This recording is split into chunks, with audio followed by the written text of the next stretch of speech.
Good morning, everybody. Dave here. It is Saturday morning. It is just awfully hot, and I had a number of things I'd like to try to do, but it's here in the shed it's just unbelievable, and outside it's even worse.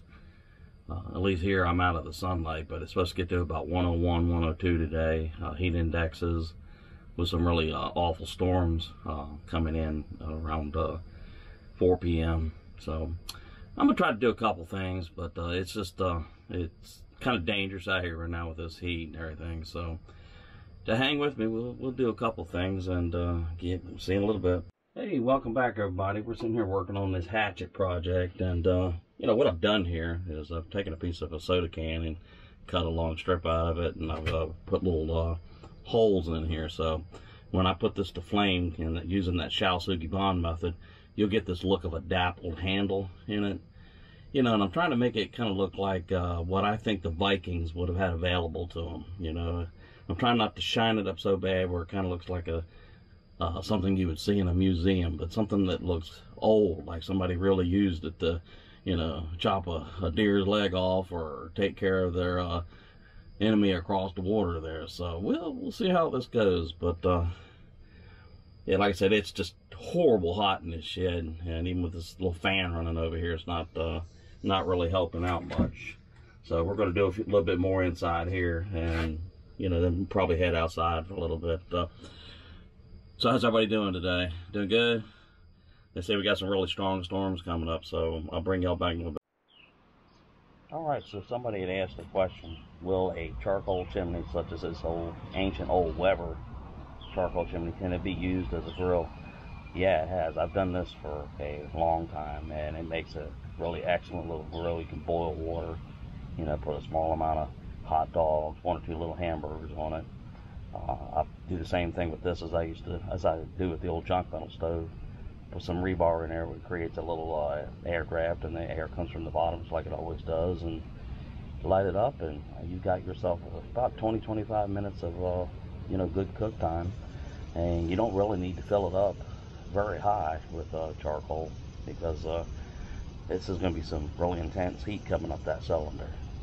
All right, we just lit the fire, and that little pan up there, it has a little bit of water in it, and you'll see it won't take very long, and you'll have yourself a rather intense little fire that you can cook your coffee on.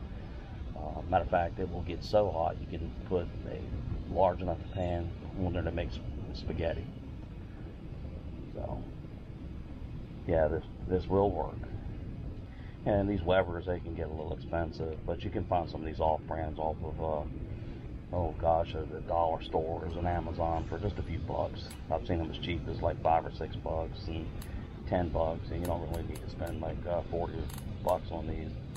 I think I got this one at Ace Hardware some years ago now, 10 years ago, and probably 20 bucks then.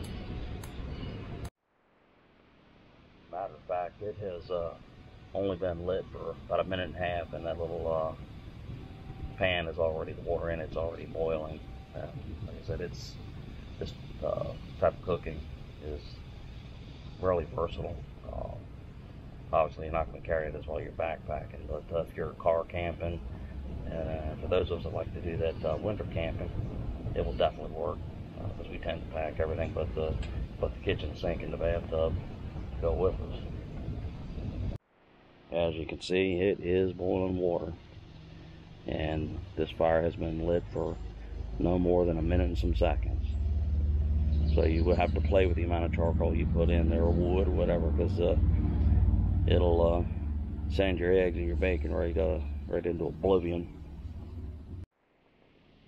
And I'm certain you can probably see the steam and hear the water just hissing.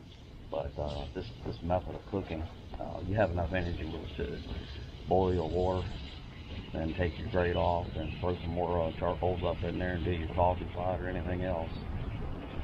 Yeah, steam is coming off there very decent.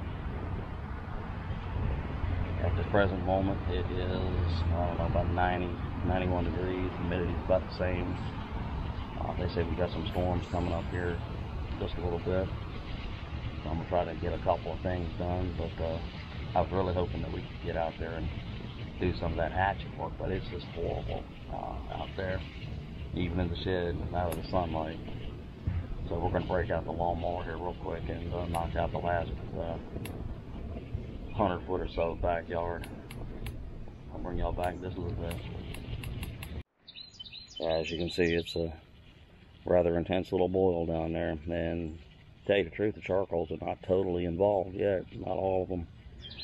But they can definitely boil water and still have enough energy left over to do your coffee and everything else. Take your grate off and be good to go to do some more stuff. Well, to answer Ron's question, yes, the stick stove will work quite well as a little mini grill, and with that intense heat coming up that column, and it'll definitely give you the energy to do a lot of cooking. Your use of not much charcoal. Alright everybody, thanks for watching this little tiny video. Not wanting to waste these charcoals that I used for the charcoal chimney experiment or video. We're going to let these things really get smoking up pretty good and throw some twigs up in there. And I got the hatchet out here. You can see the little Coke soda collar can, collar type thing. It's got little holes in it. And we're going to gently give it a little bit of flame and use that shallow superbond method and see what happens here. And like I said, the goal of the whole thing, for me, is to create something old looking, but not so polished up that it looks like, you know, I sent it off of a factory line. It's something you grab right out of the old workshop shed and did your thing to it. So we'll see.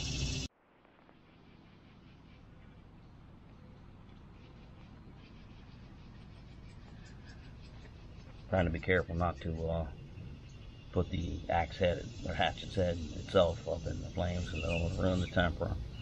But we'll you know, give it a little bit of time and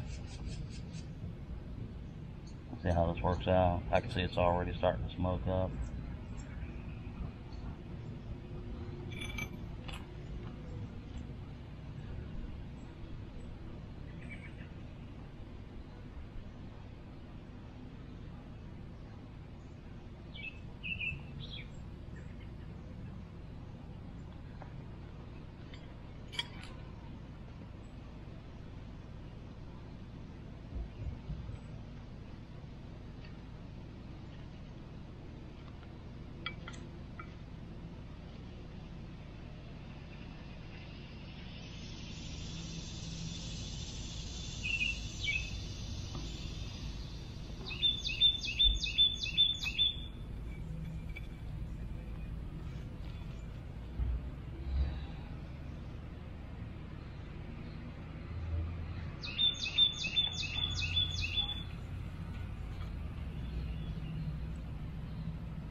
Alright, we kind of moved the hatchet around a little bit.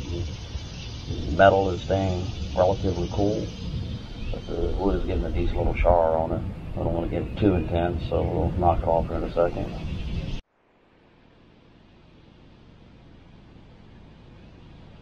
Okay, I think that's just about all I'm going to try on this handle for right now. We'll let it chill out. I see up along the very upper end where the hatchet steel begins.